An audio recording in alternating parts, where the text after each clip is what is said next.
Hi beautiful viewers, good morning. ನಾನಿವತ್ತು morning ರೂಟೀನ್ನ ತೋರಿಸ್ತಾ ಇದ್ದೀನಿ. ಮಿಲೆಟ್ಸ್ ಇಡ್ಲಿ ಮತ್ತು ತರಕಾರಿ ಪಲ್ಯ ಮಾಡ್ತಾಯಿದ್ದೀನಿ. ಮಿಲೆಟ್ಸ್ ತುಂಬ ಒಳ್ಳೆಯದು ಹೆಲ್ತ್ಗೆ. ಶುಗರ್ ಇರೋರಿಗೂ ಕೂಡ ಈ ಇಡ್ಲಿನ ಕೊಡ್ಬೋದು. ಈ ಇಡ್ಲಿಗೆ ನೀರು ಕಾಯಕ್ಕಿಟ್ಟಿದ್ದೆ ಮತ್ತು ಪಲ್ಯಗೆ ರುಬ್ಕೊತಾ ಇದ್ದೀನಿ. ಈರುಳ್ಳಿ, ಟೊಮೊಟೊ, ಕೊತ್ತಂಬರಿ ಸೊಪ್ಪು, ಸ್ವಲ್ಪ ಗ್ರೇವಿ ಇದ್ದರೆ ಚೆನ್ನಾಗಿರುತ್ತೆ.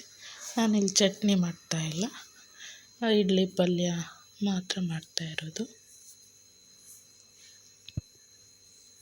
ನಾನಿಲ್ಲಿ ಕಡಲೆ ಬೀಜದ ಎಣ್ಣೆ ಬಳಸ್ತಾಯಿದ್ದೀನಿ. ನಾವು ಕೊಬ್ಬರಿ ಎಣ್ಣೆ ಮತ್ತು ಕಡಲೆ ಬೀಜದ ಎಣ್ಣೆ ಮಾತ್ರ ಬಳಸೋದು, ಪ್ಯಾಕೆಟ್ ಆಯಿಲೆಲ್ಲ ಬಳಸಲ್ಲ. ಇಲ್ಲಿ ಪಲ್ಯಗೆ ಒಗ್ಗರಣೆಗೆ ಹಾಕ್ಕೊಂಡೆ, ಸ್ವಲ್ಪ ಹಸಿ ಬಟಾಣಿ ಕಾಳು ಸೇರಿಸ್ಕೊಂಡೆ.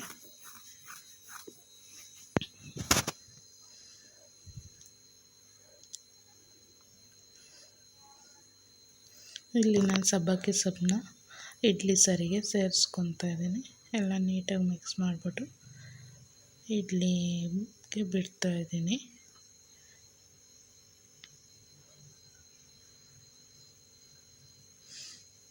ಮೂರಕ್ಕೂ ಬಿಟ್ಟು ಇಡ್ಲಿನ ಬೇಯಕ್ಕಿಟ್ಟೆ ನಾನು. ಒಂದು ಸತಿಗೆ 14 ಇಡ್ಲಿ ಆಗುತ್ತೆ.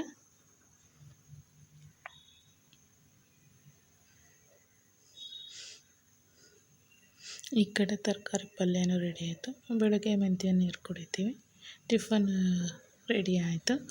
ಇಷ್ಟ ಆದರೆ ಲೈಕ್ ಮಾಡಿ, ಶೇರ್ ಮಾಡಿ, ಕಮೆಂಟ್ ಮಾಡಿ, ನನ್ನ ಚಾನಲ್ನ ಸಬ್ಸ್ಕ್ರೈಬ್ ಮಾಡಿ.